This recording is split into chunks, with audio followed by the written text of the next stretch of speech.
Welcome everyone to the Alice in Wonderland channel. I'm glad everyone made it here today. I hope everyone is spooked from last week's video. I hope everyone gets terrified from these scary stories from nurses. So let's get our hospital gowns on and hopefully we won't see anything spooky in the rooms or the hallways. Don't let me die. My creepiest and scariest ghost story for me happened about a year ago. It really was more of a possession than a ghost story. I was helping another nurse with a patient that had lived a very hard life. It had numerous things going on with him, from cardiac to renal failure. You name it, he had it going on. This man was very much afraid to die. Every time his heart monitor beeped, he would just go into a rage, screaming, "Don't let me die, don't let me die." The other nurse and I found out why he didn't want to die. At about 2 a.m., his cardiac monitor starts alarming VTech. We both rush into the room. I'm pulling the crash cart behind me. When I get to the room, the other nurse is completely white. This man was sitting about 2 inches above the bed and was laughing. His whole look completely changed.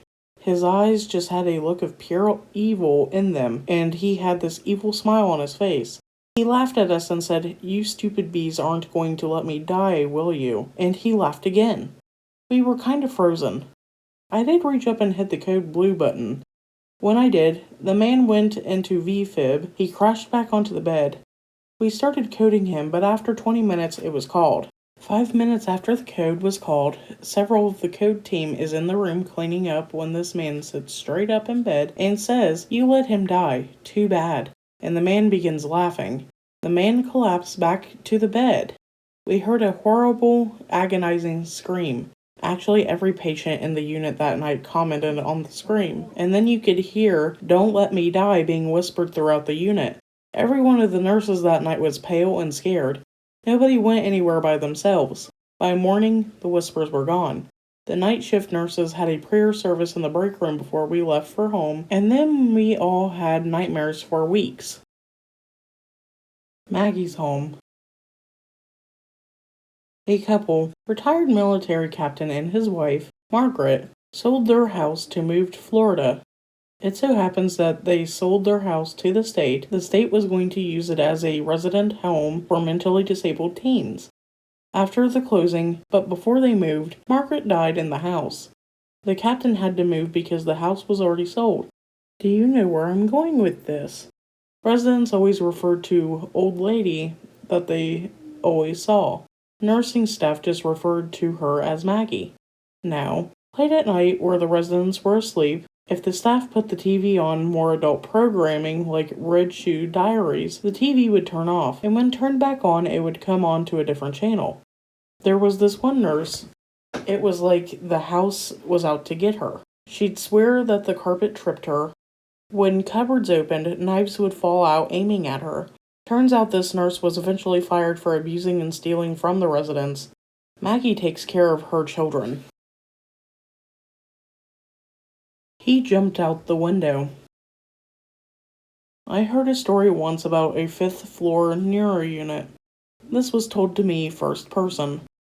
Nurse was at the desk and a guy in white nursing garb came through the double doors, walked into an empty room and didn't come back out. Nurse thought it was weird, so he went into the room and it was empty.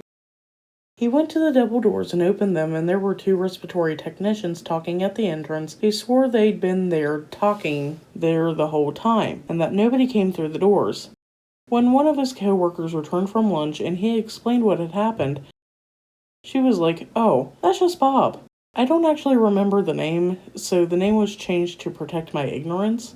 He worked here as an LVN years ago and was accused of molesting a child. He was sure he was about to be arrested, so he jumped out the window in that room and killed himself. We see him all the time. She knew her baby would die. A patient told me she knew that her baby would not live, even though she had an emergency C-section for distress. I asked her how she knew. She had seen a family member in the hallway going to the OR that had recently died, and they told her that they would take care of the baby and not to worry.